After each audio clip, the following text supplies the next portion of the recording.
Insert ਕਿਵੇਂ ਕਰਦੇ ਹਾਂ ਆਪਾਂ ਬਾਈਨਰੀ ਟਰੀ ਸਰਚ ਦੇ ਵਿੱਚ, ਬਾਈਨਰੀ ਸਰਚ ਟਰੀ ਜੋ ਆਪਾਂ ਬਣਾਇਆ ਉਸ ਦੇ ਵਿੱਚ ਇਹ ਤਾਂ ਨੋਡ ਕ੍ਰੀਏਟ ਹੋ ਗਈ ਜੋ ਪਹਿਲਾਂ ਆਪਾਂ ਡਿਸਕਸ ਕਰ ਚੁੱਕੇ ਹਾਂ ਕਿ ਇਹਦੇ ਵਿੱਚ ਇੱਕ ਡਾਟਾ ਹੋਏਗਾ, ਇੱਕ ਲੈਫਟ ਸਬ ਟਰੀ ਹੋਏਗਾ, ਇੱਕ ਰਾਈਟ ਸਬ ਟਰੀ ਹੋਏਗਾ, ਉਹਨਾਂ ਦੀਆਂ ਐਡਰੈਸਿਸ ਹੋਣਗੇ। ਮਤਲਬ ਜਿਸ ਤਰ੍ਹਾਂ ਅਸੀਂ ਇੱਥੇ ਇੱਕ ਟਰੀ ਬਣਾ ਲਿਆ,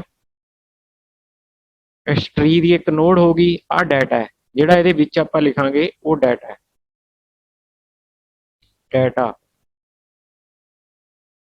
ਐਂਡ ਜੋ ਆਹ ਐਡਰੈਸ ਹੋਏਗਾ ਜਿਹੜਾ ਪੁਆਇੰਟਰ ਹੈ, ਇੱਕ ਇਧਰਲੇ ਪਾਸੇ ਪੁਆਇੰਟਰ ਹੈ, ਇਹ ਲੈਫਟ ਸਬ ਟਰੀ ਹੈ, ਇਹ ਰਾਈਟ ਸਬ ਟਰੀ। ਲੈਫਟ ਸਬ ਟਰੀ ਦਾ ਜਿਹੜਾ ਐਡਰੈਸ ਹੋਏਗਾ ਤੇ ਇੱਥੇ ਰਾਈਟ ਸਬ ਟਰੀ ਦਾ ਐਡਰੈਸ ਹੋਏਗਾ। ਲੇਕਿਨ ਬੇਸਿਕਲੀ ਇਹ ਨੋਡ ਦੇ ਵਿੱਚ ਤਿੰਨ ਚੀਜ਼ਾਂ ਨੇ। ਇਹ ਨੋਡ ਇੰਨੀ ਆਪਾਂ ਕਹਿ ਸਕਦੇ ਹਾਂ ਇਸ ਤਰ੍ਹਾਂ ਦੀ ਹੈ, ਇਹਦੇ ਤਿੰਨ ਪਾਰਟ ਨੇ। ਇਹ ਲੈਫਟ ਸਬ ਟਰੀ ਦਾ ਐਡਰੈਸ ਸਟੋਰ ਕਰਨ ਲਈ, ਇਹ ਡਾਟੇ ਦਾ ਐਡਰੈਸ ਸਟੋਰ ਕਰਨ ਲਈ, ਤੇ ਰਾਈਟ ਸਬ ਟਰੀ ਦਾ ਐਡਰੈਸ ਸਟੋਰ ਕਰਨ ਲਈ। ਤੋ ਹਰੇਕ ਨੋਡ ਦੇ ਮਤਲਬ ਤਿੰਨ ਪਾਰਟ ਨੇ। ਇੱਥੇ ਅਸੀਂ ਸਰਕਲ ਬਣਾ ਦਿੰਦੇ ਹਾਂ ਸਿੰਪਲ, ਲੇਕਿਨ ਉਹ ਨੋਡ ਹੈ ਇਸ ਤਰ੍ਹਾਂ ਦੀ ਹੈ, ਉਹਦੇ ਵਿੱਚ ਤਿੰਨ ਪਾਰਟ, ਲੈਫਟ ਸਬ ਟਰੀ ਦਾ ਐਡਰੈਸ, ਰਾਈਟ ਸਬ ਟਰੀ ਦਾ ਐਡਰੈਸ ਅਤੇ ਡਾਟਾ। ਸੋ ਇਹ ਇੱਕ ਨੋਡ ਕ੍ਰੀਏਟ ਕਰਨ ਦੇ ਲਈ ਇੱਕ ਸਟਰਕਚਰ ਹੈ। ਇਹ ਸਾਰੇ ਫੰਕਸ਼ਨ ਡਿਕਲੇਅਰ ਕਰੇ ਹੋਏ ਨੇ, ਸਿਰਫ ਆਪਾਂ ਡਿਕਲੇਅਰ ਕੀਤੇ ਨੇ, ਇਹਨਾਂ ਦੀ ਡੈਫੀਨੀਸ਼ਨ ਅੱਗੇ ਦਿੱਤੀ ਗਈ ਹੈ। ਸਿਰਫ ਇਹਨਾਂ ਦੇ ਨਾਮ ਨੇ, ਇਹਨਾਂ ਦੇ ਆਰਗੂਮੈਂਟਸ ਨੇ। ਆ ਚਾਰ ਫੰਕਸ਼ਨ ਆਪਾਂ ਇੱਥੇ ਡਿਕਲੇਅਰ ਕੀਤੇ ਨੇ, ਇਹਨਾਂ 'ਚ ਇਨਸਰਟ, ਇਨ order, pre order, post order ਵਗੈਰਾ ਆ ਜਾਂਦੇ। ਤੇ ਇਸ ਤੋਂ ਬਾਅਦ ਜਿਹੜਾ ਸਾਡੇ ਕੋਲੇ ਮੇਨ ਹੈ, ਮੇਨ ਦੇ ਵਿੱਚ ਅਸੀਂ ਇੱਕ ਟਰੀ ਆ ਜਿਹੜਾ ਡਿਕਲੇਅਰ ਕਰਿਆ, ਇਹ ਇਸੇ ਸਬ ਆ ਜਿਹੜਾ ਸਟਰਕਟ ਟਰੀ ਨੋਡ ਹੈ ਉਸਦਾ ਇੱਕ ਪੁਆਇੰਟਰ ਹੈ। ਇਸ ਨੂੰ ਸ਼ੁਰੂ ਦੇ ਵਿੱਚ ਅਸੀਂ ਨਲ ਸੈੱਟ ਕਰ ਦਿੱਤਾ, ਮਤਲਬ ਇਹ ਖਾਲੀ ਹੈ। ਜਿਵੇਂ ਆਹ ਵਾਲਾ ਹੈ, ਅਸੀਂ ਕਹਿ ਸਕਦੇ ਹਾਂ ਤਿੰਨ ਪਾਰਟ ਵਾਲੀ ਇੱਕ ਨੋਡ ਡਿਕਲੇਅਰ ਹੋ ਗਈ ਇਹਦੇ ਨਾਲ, ਲੇਕਿਨ ਉਹਦੇ ਵਿੱਚ ਕੁਝ ਨਹੀਂ ਹੈ, ਉਹ ਖਾਲੀ ਹੈ, ਉਹ ਨਲ ਹੈ। ਇਸ ਤਰ੍ਹਾਂ ਇਨਸਰਟ ਬੀ ਟਰੀ 20, ਹੁਣ ਇਹਦੇ ਵਿੱਚ ਅਸੀਂ 20 ਜਿਹੜਾ ਹੈ ਉਹ ਇਨਸਰਟ ਕਰਨਾ, ਤਾਂ ਇਹਦਾ ਐਡਰੈਸ ਜਿਹੜੀ ਆ ਅਸੀਂ ਨੋਡ ਕ੍ਰੀਏਟ ਕੀਤੀ ਹੈ, ਇਸ ਦਾ ਐਡਰੈਸ ਅਸੀਂ ਆ ਇੱਥੇ ਭੇਜ ਰਹੇ, ਇਹ ਇਸ ਦਾ ਐਡਰੈਸ ਹੈ ਇਸ ਨੋਡ ਦਾ, ਜਿਹੜੀ ਨਵੀਂ ਕ੍ਰੀਏਟ ਹੋਈ ਹੈ। ਕ੍ਰੀਏਟ ਨਹੀਂ ਹੋਈ ਅਜੇ, ਜਸਟ ਡਿਕਲੇਅਰ ਹੋਈ ਹੈ ਕਿ ਇਸ ਦੇ ਤਿੰਨ ਪਾਰਟ ਹੋਣਗੇ, ਪਰ ਇਹ ਨਲ ਹੈ, ਐਮਪਟੀ ਹੈ, ਹਜੇ ਇਹ ਕ੍ਰੀਏਟ ਵੀ ਨਹੀਂ ਹੋਈ, ਹਜੇ ਇਹ ਸਿਰਫ ਖਾਲੀ ਹੈ, ਨਲ ਹੈ। ਜਦੋਂ ਇਨਸਰਟ ਫੰਕਸ਼ਨ ਨੂੰ ਕਾਲ ਕਰਾਂਗੇ ਤਾਂ ਇਨਸਰਟ ਦੇ ਕੋਲੇ ਦਾ ਐਡਰੈਸ ਚਲਾ ਜਾਏਗਾ, ਆ ਇਨਸਰਟ ਫੰਕਸ਼ਨ, ਇਹਦੇ ਕੋਲੇ ਦਾ ਐਡਰੈਸ ਚਲਾ ਗਿਆ ਇਸ ਨੋਡ ਦਾ, ਜਿਹੜੀ ਆਪਾਂ ਆ ਬਣਾਈ ਹੈ, ਡਿਕਲੇਅਰ ਕਰੀ ਹੈ, ਉਹਦਾ ਐਡਰੈਸ ਇੱਥੇ ਆ ਗਿਆ, ਤੇ ਇੱਥੇ ਚ ਆ ਗਿਆ ਡਾਟਾ, ਆ 20 ਹੈ ਜਿਹੜਾ, ਇਹ 20 ਹੈ ਜਿਹੜਾ, ਇਹ ਇਹਦੇ ਵਿੱਚ ਆ ਗਿਆ। ਇਹਦਾ ਮਤਲਬ ਹੈ ਕਿ ਇਸ ਨੋਡ ਦੇ ਵਿੱਚ ਅਸੀਂ ਆ 20 ਇਨਸਰਟ ਕਰ ਰਹੇ। ਸਭ ਤੋਂ ਪਹਿਲਾਂ ਚੈੱਕ ਕਰਾਂਗੇ ਵੀ ਕੀ ਇਹ ਨਲ ਹੈ। ਹਾਂ, ਇਹ ਨਲ ਹੈ, ਕਿਉਂਕਿ ਪਹਿਲੀ ਵਾਰ ਕ੍ਰੀਏਟ ਕੀਤੀ ਹੈ ਤਾਂ ਪਹਿਲੀ ਵਾਰ ਨਲ ਹੀ ਹੋਏਗੀ। ਸੋ ਇਹ ਨਲ ਹੈ, ਨਲ ਹੈ ਤਾਂ ਇਹਦਾ ਮਤਲਬ ਇਹ ਕ੍ਰੀਏਟ ਨਹੀਂ ਹੋਈ ਮੈਮਰੀ ਦੇ ਵਿੱਚ, ਇਸ ਨੂੰ ਅਜੇ ਐਲੋਕੇਟ ਨਹੀਂ ਹੋਈ ਮੈਮਰੀ, ਸਿਰਫ ਇਸ ਨੂੰ ਡਿਕਲੇਅਰ ਕੀਤਾ ਹੈ। ਤਾਂ ਸਭ ਤੋਂ ਪਹਿਲਾਂ ਕੰਮ ਹੈ ਮੈਮਰੀ ਐਲੋਕੇਟ ਕਰਨਾ, ਉਹ ਆਪਾਂ ਐਲੋਕੇਟ ਕਰਤੀ। ਸਟਰਕਟ ਟਰੀ ਨੋਡ ਜਿੰਨੀ ਮੈਮਰੀ ਲੈਂਦਾ ਉਹਨਾਂ ਸਾਈਜ਼ ਕੈਲਕੂਲੇਟ ਹੋ ਗਿਆ, ਤੇ ਉਨੀ ਮੈਮਰੀ ਮੈਲੋਕ ਨੇ ਇਸ ਪੁਆਇੰਟਰ ਨੂੰ, ਜਿਹੜਾ ਪੁਆਇੰਟਰ ਹੈ ਖਾਲੀ ਹੈ, ਨਲ ਹੈ, ਉਸ ਨੂੰ ਐਲੋਕੇਟ ਕਰ ਦਿੱਤੀ।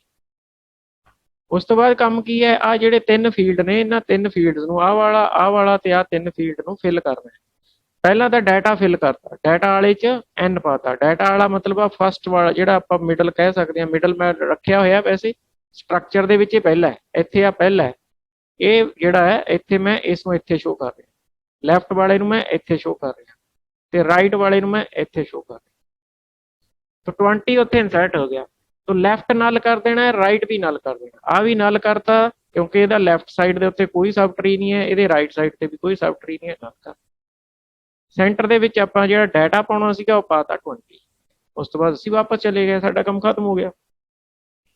ਹੁਣ ਇੱਥੇ ਤੱਕ ਇਹ ਪਹਿਲੀ ਵਾਰ ਸੀ। ਨੈਕਸਟ ਜਦੋਂ ਅਸੀਂ ਦੁਬਾਰਾ ਕਾਲ ਹੋਏਗੀ ਇਨਸਰਟ ਬੀ ਟਰੀ 15 ਦੇ ਨਾਲ, ਤਾਂ 15 ਦੀ ਵੈਲਿਊ ਉਸੇ ਤਰ੍ਹਾਂ ਨਾਲ ਪਾਸ ਹੋ ਜਾਏਗੀ ਇੱਥੇ, ਐਂਡ ਐਡਰੈਸ ਪਾਸ ਹੋ ਜਾਏਗਾ ਇੱਥੇ।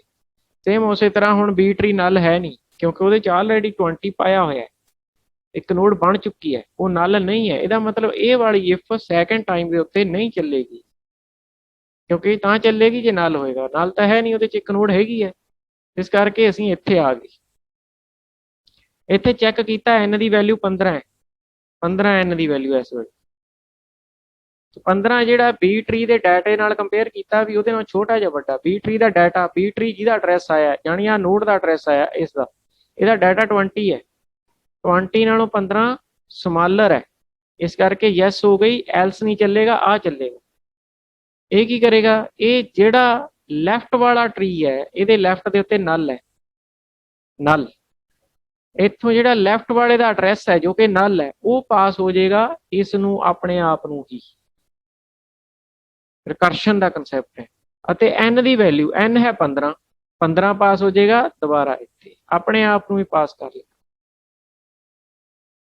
ਜਦੋਂ ਇਹ ਪਾਸ ਹੋ ਗਏ ਤਾਂ ਫਿਰ ਹੁਣ ਇਹ ਜਿਹੜਾ ਕੰਮ ਪਹਿਲਾਂ 20 ਦੇ ਐਡਰੈਸ ਤੇ ਹੋਇਆ ਸੀ ਉਹ ਹੁਣ ਨਲ, ਇਹ ਨਲ ਬਣ ਗਿਆ ਹੁਣ ਇਸ ਵੇਲੇ, ਕਿਉਂਕਿ ਨਲ ਦਾ ਲੈਫਟ ਹੈਂਡ ਸਾਈਡ ਤੇ ਨਲ ਸੀ, ਇਹਦਾ ਮਤਲਬ ਹੁਣ ਬੀਐਸ ਟਰੀ ਨਲ ਹੈ। ਤਾਂ ਉਸੇ ਤਰ੍ਹਾਂ ਨਾਲ ਹੁਣ ਕਿਉਂਕਿ ਉਹ ਨਲ ਹੈ ਉਹਨੂੰ ਮੈਮਰੀ ਐਲੋਕੇਟ ਹੋਏਗੀ, ਮਤਲਬ ਇੱਥੇ ਮੈਮਰੀ ਐਲੋਕੇਟ ਹੋਏਗੀ, ਇੱਥੇ ਇੱਕ ਨਵੀਂ ਮੈਮਰੀ ਐਲੋਕੇਟ ਹੋਈ। ਸੇਮ ਪਹਿਲਾਂ ਦੀ ਤਰ੍ਹਾਂ ਜਿਵੇਂ ਰੂਟ ਨੋਡ ਬਣੀ ਸੀ ਉਵੇਂ 3 ਪਾਰਟ ਬਣਨਗੇ, ਮੈਮਰੀ ਐਲੋਕੇਟ ਹੋਏਗੀ। ਉਸਦੇ ਡਾਟਾ ਦੇ ਵਿੱਚ ਲੈਫਟ ਹੈਂਡ ਸਾਈਡ ਦੇ ਉੱਤੇ ਜੋ ਵੀ ਆਪਾਂ ਕਰਨਾ ਹੈ, ਲੈਫਟ ਹੈਂਡ ਸਾਈਡ ਡਾਟਾ ਦੇ ਵਿੱਚ ਡਾਟਾ ਪਾ ਦਾਂਗੇ 15, ਲੈਫਟ ਸਾਈਡ ਉਸੇ ਤਰ੍ਹਾਂ ਨਲ ਕਰ ਦਿਆਂਗੇ, ਰਾਈਟ ਸਾਈਡ ਉਸੇ ਤਰ੍ਹਾਂ ਨਲ ਕਰ ਦਿਆਂਗੇ।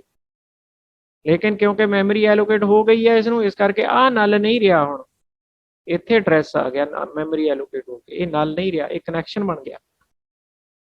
ਇਸੇ ਤਰ੍ਹਾਂ ਨਾਲ ਜਦੋਂ ਅਸੀਂ ਇਨਸਰਟ ਕਰਾਂਗੇ 30 ਫॉर एग्जांपल ਤਾਂ 30 ਇੱਥੇ ਚਲਾ ਜਾਏਗਾ, ਉਸੇ ਤਰ੍ਹਾਂ ਐਡਰੈਸ ਆ ਜਾਏਗਾ। ਪਹਿਲੀ ਵਾਰ ਉਹ ਨਲ ਨਹੀਂ ਹੋਏਗਾ ਕਿਉਂਕਿ ਜਦੋਂ ਐਡਰੈਸ ਪਾਸ ਹੋਣਾ ਪਹਿਲੀ ਰੂਟ ਨੋਡ ਦਾ ਐਡਰੈਸ ਪਾਸ ਹੋਣਾ, ਉਸ ਵੇਲੇ ਉਹ ਨਲ ਨਹੀਂ ਹੈ, ਉਹਨੂੰ ਮੈਮਰੀ ਐਲੋਕੇਟ ਨਹੀਂ ਹੋਏਗੀ, ਇਹ ਚੱਲੇਗੀ ਨਹੀਂ ਫਸਟ ਟਾਈਮ ਦੇ ਉੱਤੇ। ਅਸੀਂ ਕੰਪੇਅਰ ਕਰਾਂਗੇ ਹੁਣ 30 ਹੈ, 30 ਲੈਸ ਨਹੀਂ ਹੈ ਡਾਟੇ ਤੋਂ, ਡਾਟਾ ਤਾਂ 20 ਹੈ ਰੂਟ ਨੋਡ ਦਾ, ਇਸ ਕਰਕੇ ਲੈਸ ਨਹੀਂ ਹੈ। ਐਲਸ ਵਾਲੇ ਪਾर्ट ਤੇ ਚਲੇ ਗਏ, ਐਲਸ ਵਾਲੇ ਪਾर्ट ਤੇ ਚਲੇ ਗਏ ਤਾਂ ਐਲਸ ਵਾਲੇ ਪਾर्ट ਨੇ ਕੀ ਕੀਤਾ, ਇਨਸਰਟ ਕਰਨਾ ਹੈ ਬੀ ਟਰੀ ਦੇ ਵਿੱਚ ਰਾਈਟ ਸਾਈਡ ਦੇ ਉੱਤੇ। ਹੁਣ ਰਾਈਟ ਵਾਲੇ ਦਾ ਐਡਰੈਸ ਭੇਜਿਆ, ਇਹਦਾ ਐਡਰੈਸ ਭੇਜਿਆ ਸੀ, ਐਨ ਦੀ ਵੈਲਿਊ ਕਿੰਨੀ ਹੈ 30, ਸੋ ਇਸੇ ਤਰ੍ਹਾਂ ਐਨ ਦੀ ਵੈਲਿਊ ਇੱਥੇ ਪਹੁੰਚੇਗੀ, ਰਾਈਟ ਦਾ ਐਡਰੈਸ ਜੋ ਕਿ ਨਲ ਹੈ ਇੱਥੇ ਪਹੁੰਚੇਗਾ। ਹੁਣ ਕਿਉਂਕਿ ਉਹ ਨਲ ਹੈ ਇਸ ਕਰਕੇ ਇੱਥੇ ਟਰੂ ਹੋ ਜਾਣਾ, ਇਹਨੇ ਨਲ, ਇਹ ਟਰੂ ਹੋ ਗਿਆ, ਮੈਮਰੀ ਐਲੋਕੇਟ ਹੋਏਗੀ, ਇਸ ਤਰ੍ਹਾਂ ਇੱਕ ਨਵੀਂ ਨੋਡ ਕ੍ਰੀਏਟ ਹੋਏਗੀ। ਇਸੇ ਤਰ੍ਹਾਂ ਇਹਦੇ 3 ਪਾर्ट ਬਣਨਗੇ, ਉਸੇ ਤਰ੍ਹਾਂ ਇਹਦੇ ਡਾਟੇ 'ਚ ਐਨ ਦੀ ਵੈਲਿਊ ਇੱਥੇ ਪੈ ਜਾਏਗੀ 30, ਉਸੇ ਤਰ੍ਹਾਂ ਇਹਦਾ ਲੈਫਟ ਸਾਈਡ ਨਲ ਹੋ ਜਾਏਗਾ, ਉਸੇ ਤਰ੍ਹਾਂ ਇਹਦਾ ਰਾਈਟ ਸਾਈਡ ਵੀ ਨਲ ਹੋ ਜਾਏਗਾ। ਜਿਹੜੀਆਂ ਸਟੇਟਮੈਂਟਸ ਆਪਾਂ ਦਿੱਤੀਆਂ ਹੋਈਆਂ ਨੇ 3 ਚੱਲਣਗੀਆਂ, ਇਹ ਕੰਮ ਕਰਨਗੀਆਂ। ਹੁਣ ਕਿਉਂਕਿ ਇਹਨੂੰ ਮੈਮਰੀ ਐਲੋਕੇਟ ਹੋ ਗਈ ਹੈ ਇਸ ਕਰਕੇ ਇੱਥੇ ਨਲ ਨਹੀਂ ਰਹੇਗਾ, ਲੈਫਟ ਰਾਈਟ ਸਾਈਡ ਵਾਲੇ ਨੂੰ ਮੈਮਰੀ ਐਲੋਕੇਟ ਹੋ ਗਈ ਹੈ, ਸੋ ਇਹ ਕਨੈਕਸ਼ਨ ਬਣਿਆ ਰਹੇ। ਇਸ ਤਰ੍ਹਾਂ ਨਾਲ ਇਹ ਟਰੀ ਦੀਆਂ ਜਿਹੜੀਆਂ ਨੋਡਸ ਨੇ ਇਸੇ ਤਰ੍ਹਾਂ ਅੱਗੇ ਅੱਗੇ ਇਨਸਰਟ ਹੁੰਦੀਆਂ ਰਹਿਣਗੀਆਂ ਵਨ ਬਾਏ ਵਨ। ਉਸੇ ਤਰ੍ਹਾਂ ਜੇ ਆਪਾਂ ਇਨ ਆਰਡਰ ਜਾਂ ਪ੍ਰੀ ਆਰਡਰ ਦਾ, ਉਹ ਵੀ ਰਿਕਰਸ਼ਨ ਦਾ ਹੀ ਕੰਸੈਪਟ ਹੈ। ਰਿਕਰਸ਼ਨ ਦੇ ਵਿੱਚ ਕੀ ਹੁੰਦਾ ਹੈ ਕਿ ਅਸੀਂ ਲੈਫਟ ਸਾਈਡ ਦਾ ਜਿਹੜਾ ਐਡਰੈਸ ਹੈ, ਲੈਫਟ ਰੂਟ ਰਾਈਟ ਹੁੰਦਾ ਹੈ, ਜਿਹੜਾ ਇਨ ਆਰਡਰ ਟ੍ਰੈਵਰਸਲ ਹੈ ਉਹਦੇ ਵਿੱਚ ਕੀ ਹੁੰਦਾ, ਲੈਫਟ ਰਾਈਟ, ਲੈਫਟ ਰੂਟ ਨੂੰ ਮੈਂ ਆਰ ਟੀ ਲਿਖ ਦਿੰਦਾ, ਦੋਨੇ ਆਰ ਹੋ ਜਾਂਦੇ ਨੇ, ਨਹੀਂ, left root right, left root right. ਇਹਦਾ ਕੀ ਹੈ, ਪ੍ਰੀ ਆਰਡਰ ਹੈ, ਰੂਟ ਪਹਿਲਾਂ ਆ ਜਾਏਗੀ ਪ੍ਰੀ ਦੇ ਵਿੱਚ, ਰੂਟ ਲੈਫਟ ਦੈਨ ਰਾਈਟ। ਇਹਦਾ ਕੰਸੈਪਟ ਹੈ ਪੋਸਟ ਆਰਡਰ ਦਾ, ਰੂਟ ਸਭ ਤੋਂ ਬਾਅਦ ਚ ਆਏਗੀ, ਲੈਫਟ ਰਾਈਟ ਐਂਡ ਰੂਟ।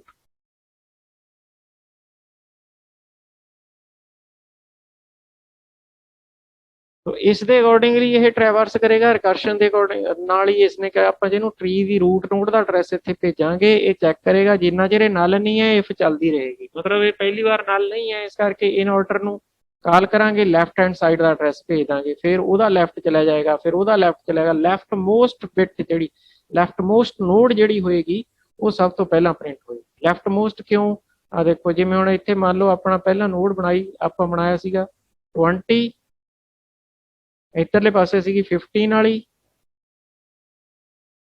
ते इधरले पासे हैगी है साडे कोले 30 वाली।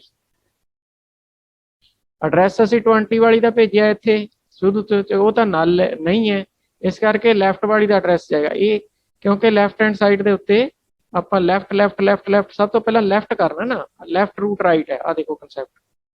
ਸੋ ਸਭ ਤੋਂ ਪਹਿਲਾਂ ਅਸੀਂ ਇਹਦੇ ਲੈਫਟ ਤੇ ਚਲੇ ਗਏ, ਜੇ ਇਹਦਾ ਵੀ ਲੈਫਟ ਹੁੰਦਾ ਤਾਂ ਇਹਦੇ ਲੈਫਟ ਤੇ ਚਲੇ ਜਾਂਦੇ, ਪਰ ਇੱਥੇ ਚਲੇ ਗਏ ਅਸੀਂ, ਇਸ ਤੋਂ ਅੱਗੇ ਨਲ ਹੈ, ਤੋ ਇਹ ਲੈਫਟ ਤੇ ਚਲੇ ਗਏ। ਹੁਣ ਜੇ ਇਹ ਨਲ ਨਹੀਂ ਹੈ ਤਾਂ ਇਹ ਲੈਫਟ ਤੇ ਗਿਆ, ਆ ਨਾਲ ਇਹਦੇ ਡਾਟਾ ਪ੍ਰਿੰਟ ਕਰੇਗਾ, ਇਹਦਾ 15 ਪ੍ਰਿੰਟ ਕਰ ਦੇਗਾ, ਡਾਟਾ ਪ੍ਰਿੰਟ ਕਰੇਗਾ। ਫਿਰ ਇਹ ਰਾਈਟ ਤੇ ਜਾਏਗਾ। ਸੋ ਪਹਿਲਾਂ ਲੈਫਟ ਵਾਲਾ ਕੰਪਲੀਟ ਹੋ ਗਿਆ, ਲੈਫਟ ਵਾਲੇ ਤੋਂ ਬਾਅਦ ਉਹਦਾ ਰੂਟ ਦਾ ਡਾਟਾ ਪ੍ਰਿੰਟ ਹੋ ਗਿਆ, ਕਿਉਂਕਿ ਇਹ ਰੂਟ ਹੀ ਹੈ ਇੱਕ ਤਰ੍ਹਾਂ ਦੀ, ਇਹਦੇ ਲੈਫਟ ਤੇ ਨਲ ਹੈ, ਇਹਦੇ ਰਾਈਟ ਤੇ ਵੀ ਨਲ ਹੈ ਅਸਲ ਵਿੱਚ। ਸੋ ਹਰੇਕ ਹੀ ਇੱਕ ਰੂਟ ਹੁੰਦੀ ਹੈ, ਹਰੇਕ ਨੋਡ ਇੱਕ ਰੂਟ ਹੁੰਦੀ ਹੈ ਕਿਸੇ ਟਰੀ ਦੀ। ਜੇ ਲਾਸਟ ਵਾਲੀ ਨੋਡ ਵੀ ਮੰਨੀਏ ਤਾਂ ਉਹਦੇ ਲੈਫਟ ਰਾਈਟ ਤੇ ਨਲ ਹੁੰਦਾ, ਉਹਨਾਂ ਦਾ ਰੂਟ ਹੁੰਦੀ ਆ। ਸੋ ਪ੍ਰਿੰਟ ਰੂਟ ਨਹੀਂ ਹੋਣਾ, ਇਹ root as a root print ਹੋਇਆ, ਐਜ਼ ਏ ਲੈਫਟ ਨਹੀਂ ਪ੍ਰਿੰਟ ਹੋਇਆ, ਐਜ਼ ਏ ਰੂਟ ਪ੍ਰਿੰਟ ਹੋਇਆ। ਲੈਫਟ ਨੂੰ ਤਾਂ ਅਸੀਂ ਵਿਜ਼ਿਟ ਕਰ ਰਹੇ, ਲੈਫਟ ਨੂੰ ਵਿਜ਼ਿਟ ਕਰਦੇ ਕਰਦੇ ਅਸੀਂ ਜਦੋਂ ਨਲ ਤੇ ਪਹੁੰਚ ਗਏ ਤਾਂ ਉਹਦੀ ਰੂਟ ਪ੍ਰਿੰਟ ਹੋ ਗਈ 15।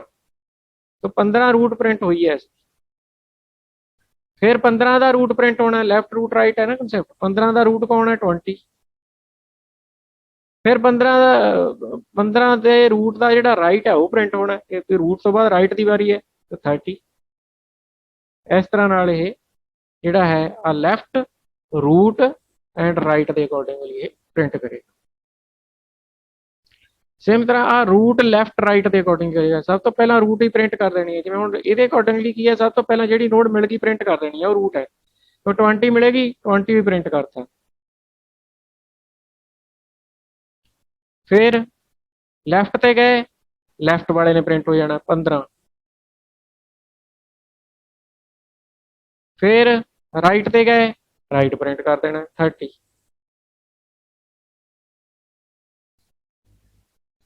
तो रूट लैफ्ट राइट के अकॉर्डिंगली ये प्रिंट करेगा। रूट पहला प्रिंट हो जाता है, फिर वह लैफ्ट प्रिंट हो जाता है, फिर वह राइट प्रिंट हो जाता है। ਇਹਦੇ ਵਿੱਚ ਕੀ ਹੈ, पोस्ट ऑर्डर च पहला लैफ्ट होएगा, फिर राइट होएगा, फिर root.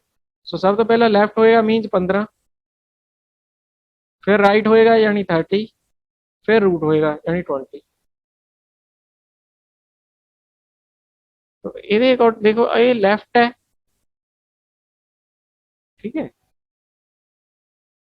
Left root right, left root right. देखो इतने लैफ्ट रूट राइट अपने आ लैफ्ट है, आ रूट है, आ राइट है। आ की है root left right preorder, ये की है left right root post order.